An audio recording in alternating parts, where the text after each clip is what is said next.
Hey, welcome Fargo. Welcome to Talk of the Town with Jon Adams.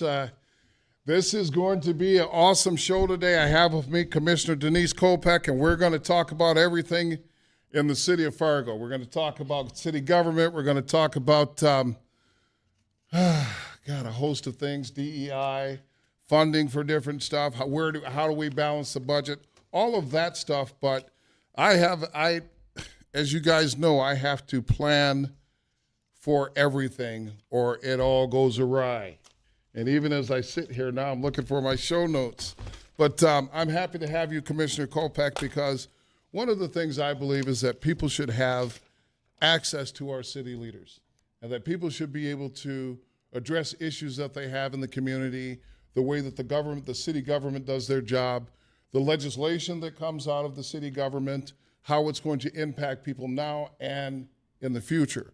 So that's the tenor of the show. But first, we got to talk about the week in review. So as you see, I got my sunglasses right here. My old friend, the shingles, popped up on me a couple days ago, and it sucks. And so now, it used to be that just heavy sunlight affected my eyeballs. Now it seems like light is affecting my eyes. So I've said it before, and I haven't done the PSA for a while. If you have not gotten your shingles vaccination, don't mess around. I thought it's been almost a year, and I thought I would have been done by this. I'm the type of person that if I get sick, I get over it quickly. But this shingles thing is something else. So there is that. Unfortunately, I did not win the senior golf championship out of Maple River. Congratulations, Lynn Brandenberger. He won. I had an issue where I WD'd, which means that I didn't even participate. But that's a story for another day. So first, welcome to Talk of the Town, Commissioner Kolpack. Thank you, John, and I'm sorry about the shingles. That can be super miserable. But you'll be glad to know I did get my vaccine, thank goodness. You know what? As a city leader, yep, that is an excellent example to set for people that you're out here doing the things that you need to do to make sure that you're healthy. So usually when I start off the show, I want to talk about people's bio and their history and for you, why you got into politics. But as I spent time digging through the newspaper and social media and Googled you and all that stuff, the level of things that you attained before you even got to government is astounding. Well, thank you. Even talking now, you're on 6 boards. Yes. And we talked about it just before the show. We talked about the fact that we don't get paid when we serve on boards. No, none of them that I'm on. And most of it is an altruistic thing where you're trying to do things for the community. That's right. And one of the ones was rape and abuse.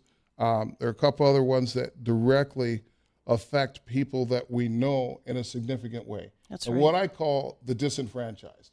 Absolutely. People that need help. So absolutely. Kudos to you for being a community leader in that way. Thank you. Because I say this is one of the things that makes Fargo Fargo. I agree with that. I say it all the time. This is a great place to live. We have our issues. I've had issues with the city commission. Everybody has something. But you know what? Overall, if you work hard, and you're a good person, the city of Fargo, the people of Fargo root for you. You're one of those people. Well, thank you. Right? Well, how did you get elected if they didn't root for you? Well, thank you. Right? Yeah. So welcome to the show, right? We're going to just dive right in. So first, I want to know, what have you learned in your 2 years in politics in the city of Fargo? Well, to your opening statements, John, I've learned that Fargo truly is a remarkable place for many, many reasons. And one of them is the staff who serve the citizens of Fargo every day, Team Fargo, 1,200 full-time employees, that pick up our garbage, that manage our water supply. By the way, we just got the second best tasting water in the country award. Water treatment's part of my portfolio. I had nothing to do with that other than I support their work, but they're an incredible team and another good example of efficiencies there. But really, it's getting to know Team Fargo. Let me back up. When I won, let me start with this. As a candidate, all I focused on was being a candidate. Mm-hmm. I really, and learning all I could to be a smart candidate. I met with every director of every department as a candidate, and prepared and studied. I never thought about what happens if I win. I really just focused on the campaign. And once I won, which was an incredible honor, I dug right in, and I decided that this is now my full-time job. I retired 2.5 years ago from Blue Cross Blue Shield of North Dakota after 16 years there, and I had a lot to learn. So my first lesson was coming in as a new commissioner. Michelle's about to find that out as well. There is a lot to learn, and it's complicated.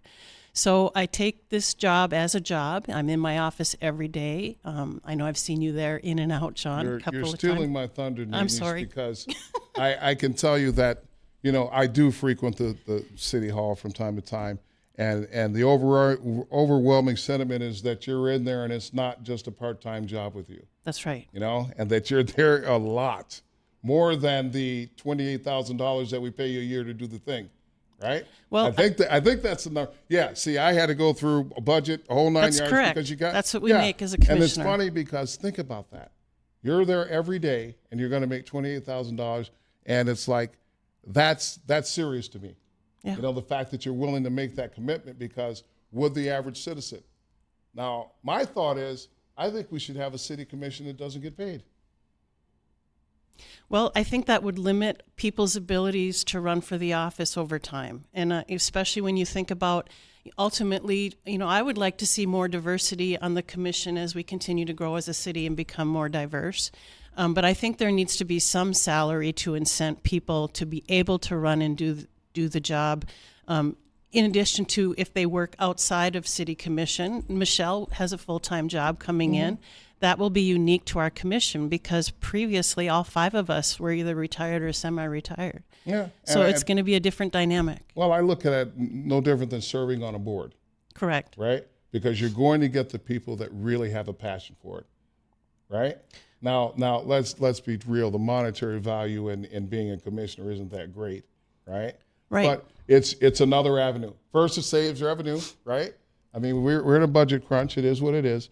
So as we move along, what in terms of legislation in your 2 years, what are you most proud of that legislation that you've authored for the city of Fargo? I mean, as far as policy. Policy. It's probably okay. Remember, I got a 4th grade education, so if I said legislation and it's policy, well, because there's 2 things there. I was one of the 2 legislative liaisons that worked in Bismarck during the legislative session. Okay. So I was active with the mayor on a number of issues, most of them focused on local control issues.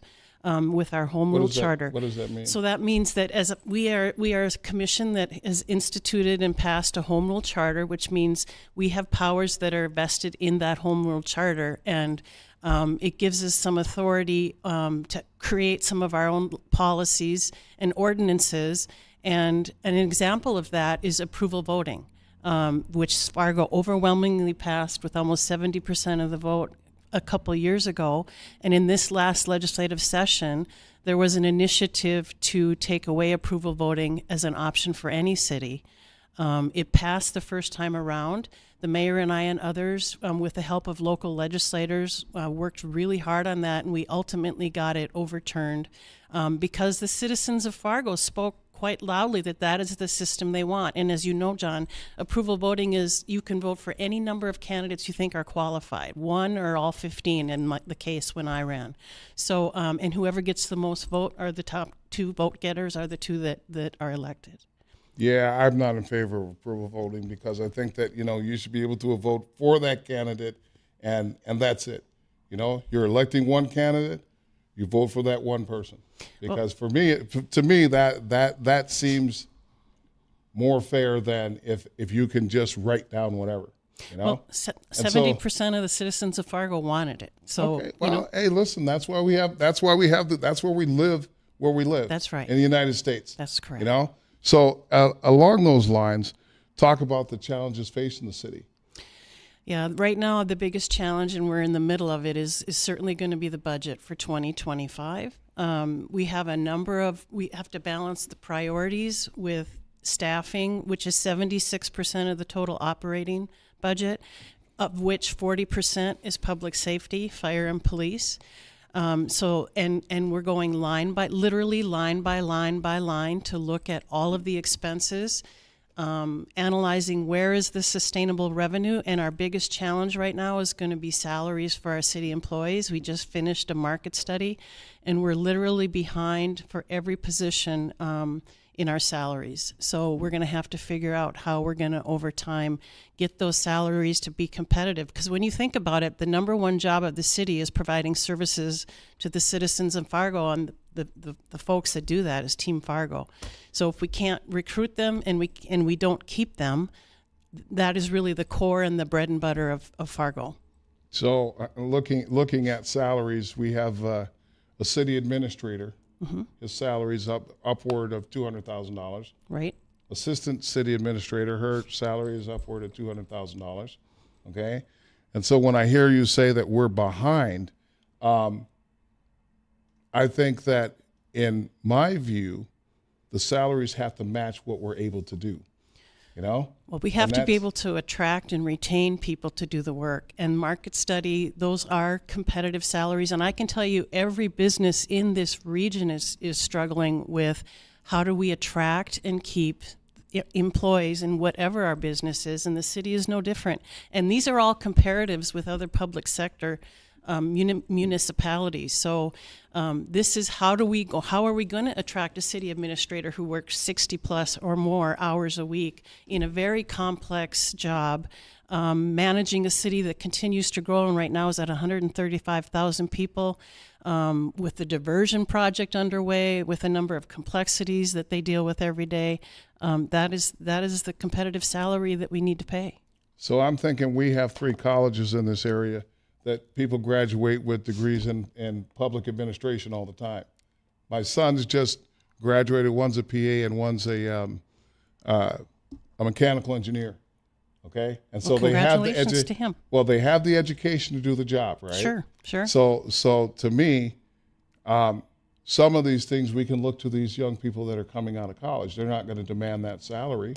Well, but we also need the people that come in with the experience to do the complex job, and it's a competitive process. We had a number of candidates that were reviewed, but the salaries are based on market analysis, and they are what it takes to attract and retain employees. And right now we're under in almost every position. Thank you very much for that answer. Big game, James says. We're already up against the break. Man, this is going to go so fast. I'm going to ask you because it's like we're just getting started. I'll talk to you on the break. But this is Jon Adams. If you want to call in, the phone number is 701-293-9000.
Oh, hey. Are we here? Sorry about that.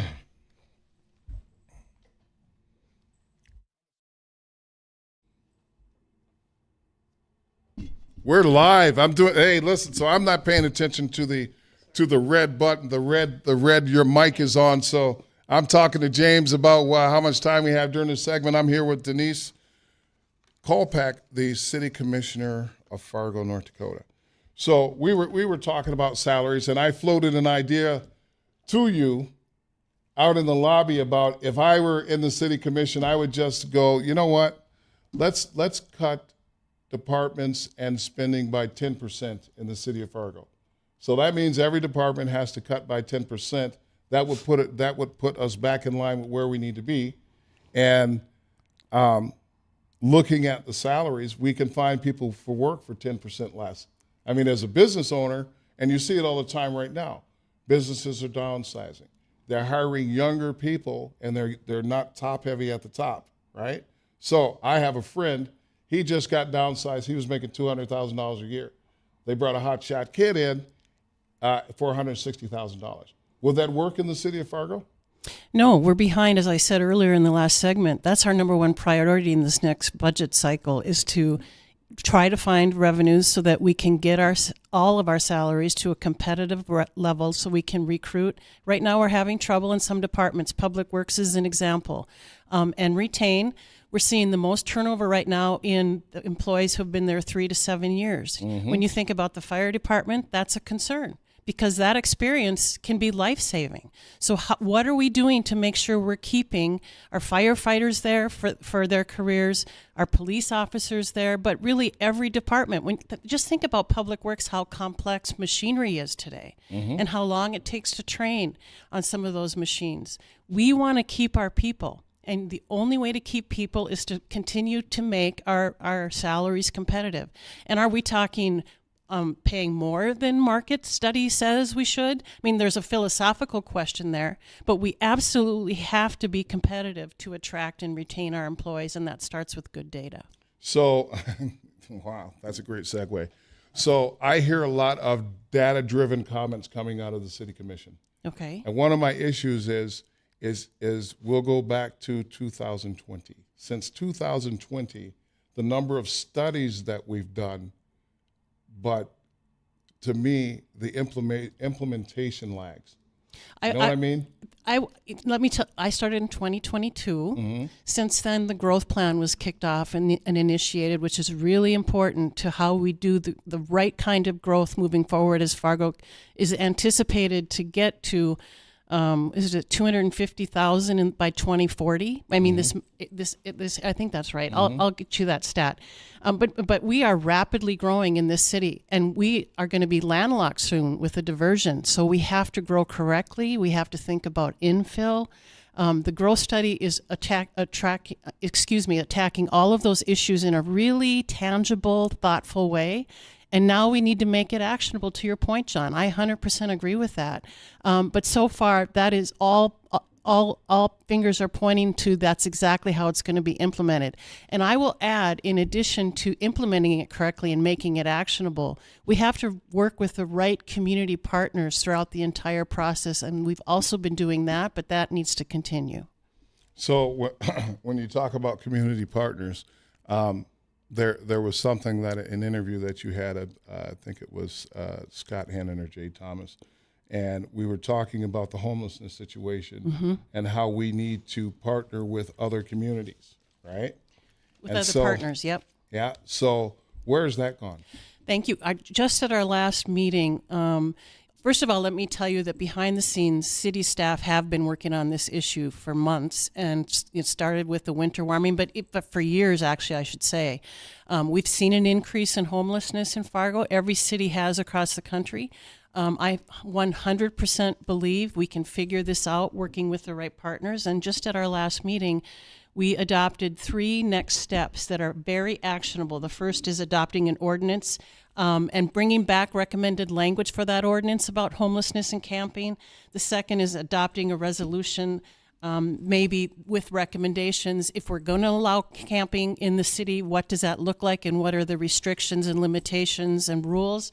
And the last is we're going to start a pilot of working towards the implementation of Fargo Streets to house pilot projects. So, we're going to be very intentional about it, looking at how can we house 10 homeless encampments as a pilot project, and then replicate that and use it as a housing first philosophy. So all of those recommendations are coming back to our next city commission meeting for consideration and ultimate approval or not. Okay. So would you say that something will be done in the next 3 months, the next Yes, 6 months, absolutely, next year? sooner. And so these my words. These are the things, and I'm so glad that I had you on, because I spent a lot of time doing this and looking for information, Yep. and I couldn't find it. Okay. And it may be that I couldn't find it because I'm not smart enough to find it. But the point is that this is what people need to know. Absolutely. And so I've listened to your interviews, and it's like, okay, this is what you said 6 months ago. This is what you said a year ago. Yep. And so it's like, hey, let's address this. Absolutely. Because for me, I want people to know that the city is working, And we need to be talking about it and communicating the efforts as the actions are happening. And I think our communication team does a fabulous job, but sometimes they're not privy to all the work that's being done by other departments. So that's one of my portfolio departments, and they really are an incredible team. But how do we, to your point, John, how do we share the good news with the people? How do we transparently talk about the difficult issues? That's a priority for them, and it's a priority for me, and you're going to be hearing more. Fantastic. So along those lines, I want to talk about community engagement. Okay. I've been in this community since 1985, okay? And when I got here, I like to say there were 30 black families and even less immigrants. And now we have a real diverse population. Yes, we do. We have a situation that needs to be addressed, and that is the needs of new immigrants, people of color, right? Right. Women, all of these things. And to that point, I think that was what DEI was intended to be, okay? Okay. Unfortunately, and I've said it before, I think DEI was poorly implemented, poorly executed. We didn't staff it, and we didn't fund it, okay? A year ago, there was questions about results, with Dr. Hogan. I haven't seen results. And so I dug through, and, you can ask for a record search and all of that. And a year before, and if I'm wrong, it may be 6 months, but a year before you went on the radio, there was a climate assessment done, okay? There was a climate assessment. What's the other thing? There were two things that would have provided the city of Fargo with a measurable outcome, the city commission. And that's never been talked about. How does that happen? Well, let me refresh, maybe for those that didn't hear me when I was on Scott Hennon Show talk about this a year ago. Last March, not this March, Right, but the right. previous March, I asked, after there was a presentation by Dr. Hogan and DEI, for some follow-up questions. How are we going to measure this? What are the measures of success? What are the objectives we're trying to achieve? What are the stats that will prove that we've, et cetera? And I followed up after that with 9 questions of DEI 3 months later, because also what's the strategy? That was also part of that presentation, if you recall, John. I asked follow-up questions. I didn't get the answers I was looking for. We had 3 subsequent meetings I did with DEI in the mayor's office. And I will tell you that I'm still waiting for those answers. Okay. James says we're up against a break. When we get back, we'll talk more about DEI with Commissioner. I almost called you Denise Kolpack, but no, it's not fine because you've earned the title. This is Commissioner Kolpack. We'll come back after the break. This is Jon Adams with Talk of the Town. If you want to call in, the phone number is 701-293-9000.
Welcome back to Talk of the Town with Jon Adams. I'm here with Commissioner Denise Kolpack, and we're getting into the weeds, as they like to say, but I think it's good for people to have this conversation. One thing that I say on this show is it's about dialogue. You don't have to agree with me. I don't have to agree with you, but we need to have dialogue because it brings about understanding. Absolutely. So to the people that I have met, the people that Dr. Hogan has impacted in his role at DEI, they have very strong feelings that he is doing an outstanding job. Where is the disconnect from the city commission that they're not seeing that part of what he's done? Well, John, all I can speak for is myself and the questions I've had and raised, and I still don't have answers to those questions. So the climate assessment, Right. I believe that there was a climate assessment for the law enforcement. Okay. It's either climate study or climate assessment. Oh God, I'm getting this wrong. Or an environmental scan. Okay. So those two things are done, and they're done so that, and we'll use the police department because it was actually done. It makes recommendations. So when those recommendations were made based on the environmental scan and the climate assessment, why did it go nowhere? So let me clarify something. I think what you're referring to with the police department were some exit interviews done by administration and HR. And there were some, and I don't have that with me, John, but there were some outcomes of that were actionable in different ways, but it was separate from the work of DEI.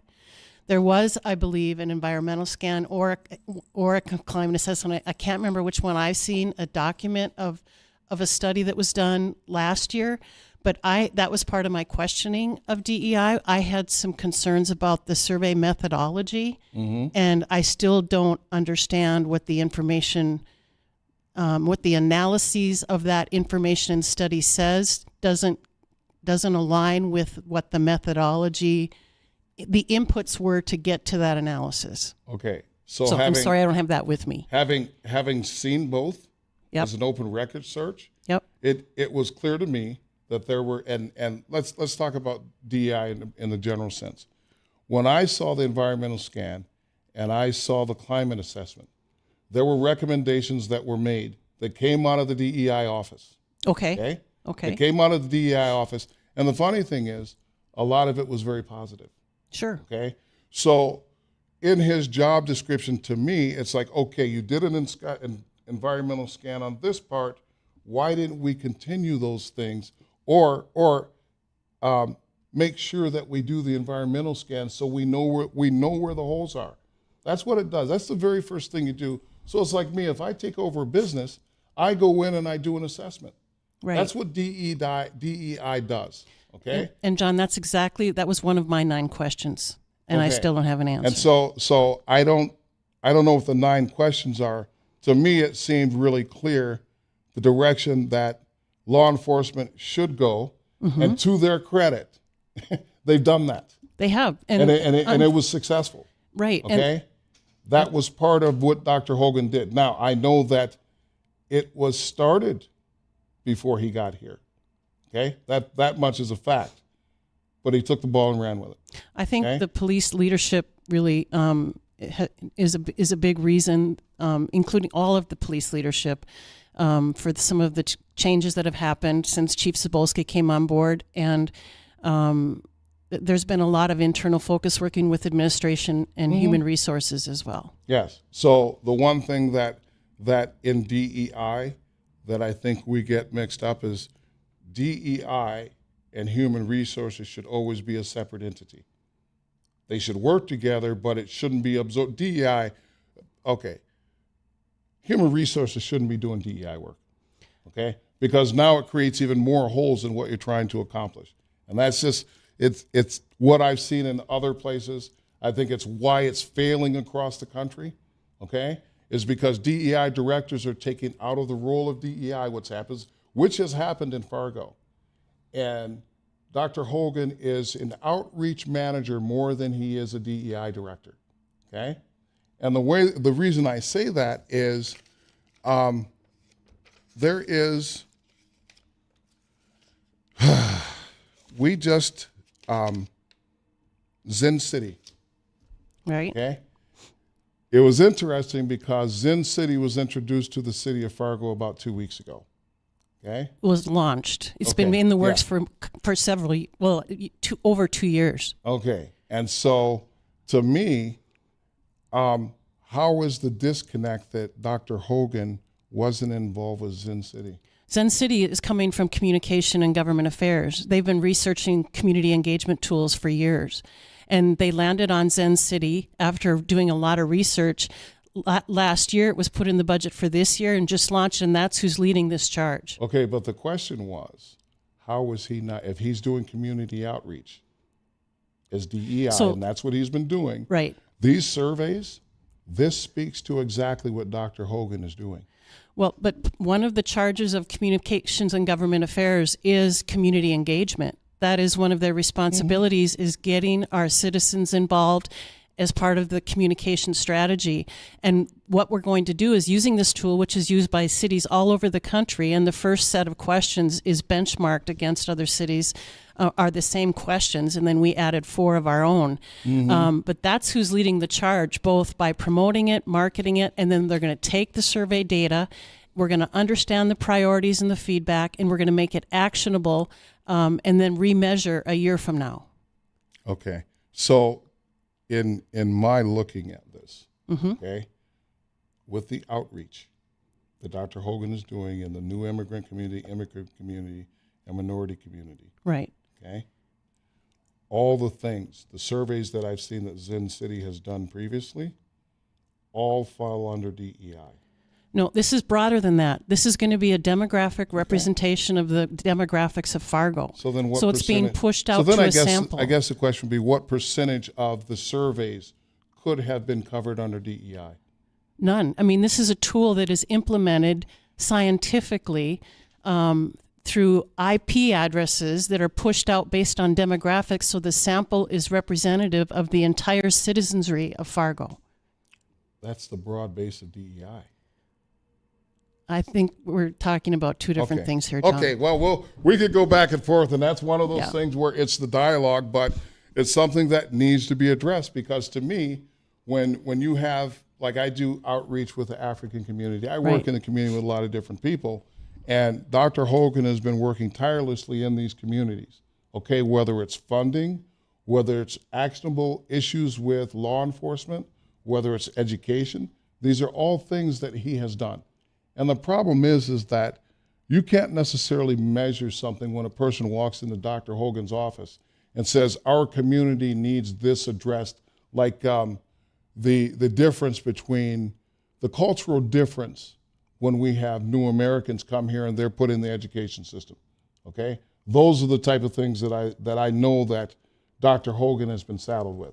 Can I say something here? Sure. I think you're conflating the work of DEI with the purpose of the Zen City survey, which is to understand a number of issues about how the city is run, our government structure, what do you think of services, issue-based. It's broader than DEI. It's broader than the work that Dr. Hogan's doing in specific outreach to communities to focus on their needs. This is truly to understand the sentiment of the citizens of Fargo in a scientific way. They're 2 different things. Okay, first, not conflating, because I've seen the surveys that they've done in other cities, okay? And so when I look at other cities of our size where they've done this, there are DEI components in there. I'm sure there are going to And be so, some. all right, so then the question is, if there are some components, why isn't Dr. Hogan included in that? It's the priority of communication and government affairs to focus on community engagement, and this tool will be used across all departments, including DEI. So it wasn't just DEI that get included. Nobody got included. Well, no, everyone was included. It was shared with the entire cabinet, and the questions were all shared, working with the entire leadership cabinet, which is all departments. They landed on the 4 local questions we asked with their input. So everyone was included. Local questions? One was on homelessness, one was on the form of city government structure, and I can't remember the other. there were two questions related to what kind of a city structure do you want, commission council, do you want to add more commissioners? That was 2 of the 4. One was on homelessness and actionable steps there, and I'm sorry I can't remember the 4th. Well, I forgot to go to my tea time Saturday for the club championship. Yeah. So it's easy to forget important stuff. Okay, When we come, we'll take our final break. I'm here with Denise Kolpack, Commissioner of the City of Fargo. If you want to call in, the phone number is 701-293-9000.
Welcome back to Talk of the Town with Jon Adams. I'm here with Commissioner Denise Kolpack, and we've been having a discussion about DEI, differing opinions about where exactly that the city stands on that. But I'm going to say something here, and I want people to understand, all right? I have people on my show to answer questions to get the information out there. But the sad part is I spent 3 days, I learned about the city budget, I learned about governance, I learned about the inner workings of how things are done. And I got a 4th grade education. So the point is, we need to quit being apathetic about government. I think it's shameful, well, not shameful for our new commissioner, but only 5,000 people casted a ballot for the city of Fargo. But then people turn around and they complain about the government. And so I have 2 sons, and I have made it perfectly clear, if you don't vote, you don't get to voice an opinion one way or another about the government. You don't have to say all these things because, you know, I'll say them for you. But honestly, this show is about getting out the information. So when Zen City calls, do the study. You know, take the surveys and be an active member in our community, because that's the only way that we live in what I consider the greatest part of the world period. I used to say in the United States, I used to say in the region, but I am convinced that we do live in a great city, and we do have a lot of issues, you know? I mean, we didn't even touch on law enforcement, you know, because they're behind the scenes issues, and I get a lot of those phone calls. But you know what? It's also about educating yourself as to how things work. So this final part I want to talk about is the open mic at the City Commission. Because I can tell you, I was looking at city governance, Yep. and I'm like, well, that thing has gotten out of hand. So- It's not based on what I read in the city governance form, okay? Particularly dealing with the respect that commissioners and mayors should have for the people that are speaking. Right. That's lacking. So Wait. Let I'm me sorry, finish. John. But the second part is that the citizens that come in, there's a certain there's a certain decorum that has to be respected, and because we haven't done a good job of making sure that our constituents understand the rules, it turned into a brouhaha. So now what we do is we change the rules. So we change the rules, and I think that it limits citizens from actively taking a part in city government. So now I'll let you go. So we've actually, first of all, you're right. The city commission meetings are to conduct the business of the city, and the commission and the mayor are responsible for the decorum and the rules in order to get the business of the city completed, and also to make sure that everyone there feels comfortable. We've actually, this is a misnomer, we've actually increased the ability for resident comments at city commission meetings now. So you can sign up to speak on any agenda topic during the meeting in the order of the agenda topic. And you can also now sign up at the end of the meeting for general comments as a resident or a business owner. So that's changed. We've increased. How do agenda topics get formulated for that meeting? So agenda topics come from departments, they can come from a commissioner, or they can come from a citizen through a commissioner. Perfect. Yep. Perfect. And I didn't know that. So Yep. that's okay, go ahead. And then it was always 2.5 minutes, up to 8 speakers at every meeting, 12 speakers at every meeting.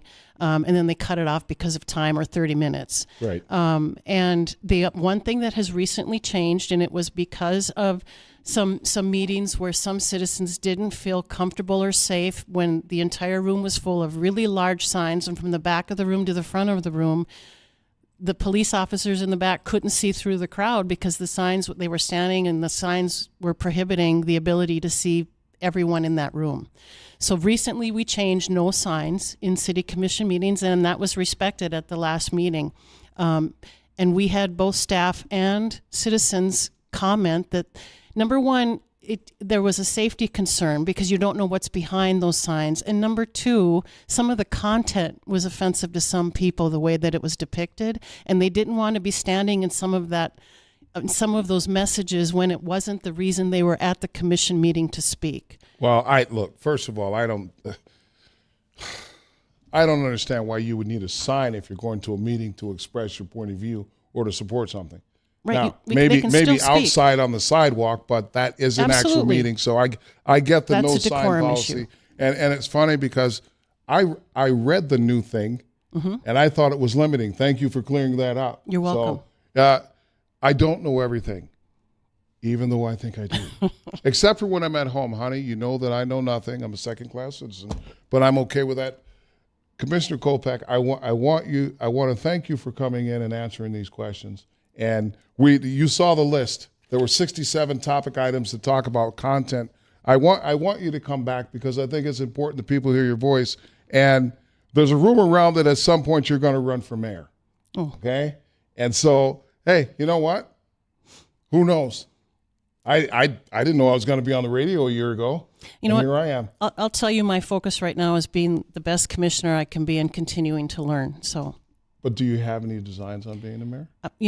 We will see where we are in 2 years. I'm serious. It'll depend on. I'm laughing because all of us have been trying to get you to commit one way or the other, and you're sticking to your guns, and I respect that. It's okay. Absolutely. So I want to thank you guys for tuning in to Talk Out of Town. We're not done, but I think it was important to have you on, and I hope to have other commissioners on, as well as the mayor and the chief, because I want people to understand how the city works.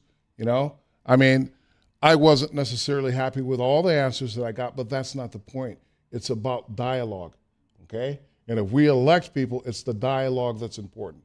Because now, anybody who watches this show, I hope they were educated by watching the show. I hope that there were some questions answered. I hope that people look at the things that we disagreed on, and they go and they look and they say, okay, it makes sense and it doesn't, or it doesn't make sense, and then go to a city commission meeting and address it, one way or the other.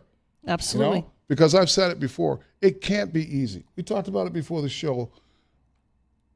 Regardless of what you do, you're going to be wrong somewhere because you're making a decision. You cannot please everybody. I mean, under my 10% budget cuts, imagine if I floated that idea in your position, right? I'd be labeled a nut job, a wacko, and all these things. But hey, you know what? To me, I'm a businessman. It's pretty simple. If my business isn't doing well, I'm going to cut salaries and I'm going to reduce the things that cost me money. And right? that's why data is so important to make good decisions. And we didn't get to the cancellation of property tax deal, but that's another show for another time. Commissioner Kolpack, I want to thank you for being on. I want to thank everybody for tuning in. I hope that this has given you guys some information. And remember, it's all about the dialogue. It's all about people talking about the issues, okay, and talking about it in a way where we can be respectful and it makes sense. So this is Jon Adams for Talk of the Town. Happy 4th of July, and as always, stay black.